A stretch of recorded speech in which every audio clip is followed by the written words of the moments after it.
pour commencer, donc, nous allons aborder la question des conséquences de la dénaturation du mariage et de la procréation, médicalement assistée.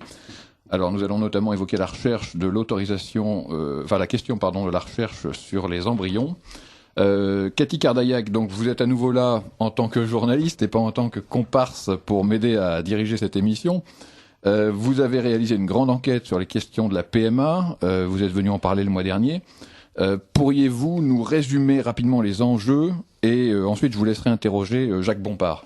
Oui, le mois dernier nous avions donc parlé des différentes procédures de procréation médicalement assistée et votre invité Pierre-Alexandre avait posé une excellente question.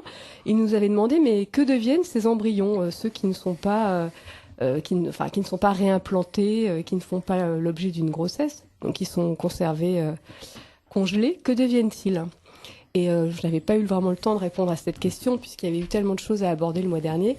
Eh bien, ça tombe bien puisque le Parlement s'est saisi justement de cette question la semaine dernière. C'est-à-dire que le 4 décembre, il y a eu une proposition de loi au Sénat qui a été votée par les sénateurs visant à autoriser la recherche sur les embryons, sur les cellules souches embryonnaires et donc sur les embryons. Et jeudi de la semaine dernière, cette proposition de loi a également été discutée à l'Assemblée nationale. Contre toute attente, elle a été rejetée. Bon, nous allons voir pourquoi.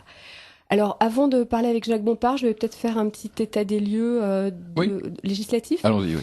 Alors, donc, c'est en 1994 que la première loi de bioéthique a autorisé la PMA et donc la création d'embryons, puisque qu'est-ce qu'on fait quand on fait une PMA ? Eh bien, on crée des embryons, dont tous ne deviennent pas des enfants. Mais cette loi de bioéthique de 94 a dit OK pour la PMA, mais la limite c'est l'embryon, on n'ira jamais au-delà, donc pas de recherche sur les embryons. Seulement, voilà, avec les procédures de PMA, on se retrouve avec 150 000 embryons existants aujourd'hui en France qui ne font pas l'objet d'un projet parental. Et il y en a des millions de par le monde. 2004, discussion de la deuxième loi de bioéthique. Cette fois-ci, la recherche sur l'embryon passe, mais d'une façon très limitée, puisque le principe de base reste l'interdiction, mais assorti de dérogations possibles. Donc, si vous voulez, l'article 1 de la loi de bioéthique de 2004, c'est interdiction, article 2, dérogation. En 2011, discussion de la troisième loi de bioéthique, donc c'est quand même tout récent. Et cette loi de 2011 maintient ce principe donc d'interdiction assortie de dérogations, lesquelles dérogations sont accordées par l'Agence de biomédecine et doivent faire l'objet d'une justification très complète de la part des équipes médicales qui doivent démontrer un intérêt thérapeutique. Enfin bon, ça, on n'obtient pas une dérogation comme ça.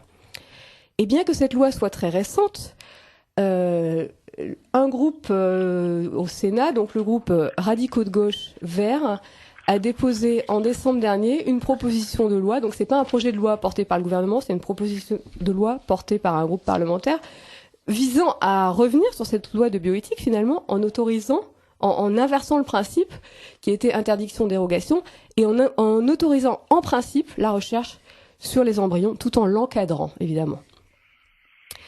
Voilà, donc cette proposition de loi a été votée par le Sénat le 4 décembre, discutée par l'Assemblée nationale le 28 mars. Contre toute attente, elle n'a pas été adoptée. Donc il est temps peut-être d'en parler avec Jacques Bompard. Pourquoi ?